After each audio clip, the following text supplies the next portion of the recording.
So guys, ito yung parcel na kinancel sa customer namin dito sa loob ng militar. Ang usapan din namin dito guys, sa usapan may sa umaga kukunin niya, pero pagdating ng hapon nagbago yung isip na cancel lang daw. Ito lahat ng parcel to guys nagkahalaga ng kulang-kulang 50,000. Ang laman nito guys, downy. Sobrang bigat. Nakasingle lang ako. Hinati dito guys, nakatrack po ito. Hinati dito sa militar.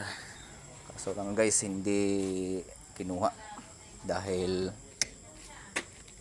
yung ko ba, nangyari. Hindi lang ako mag-mention ng pangalan guys. Basta sundalo ang mayari nito guys. Dito mahirap. Kayo mga sir, pag umorder kayo, siguraduhin naman yung sir, kukunin yun dahil kawawa kami mga riders. Ang hirap.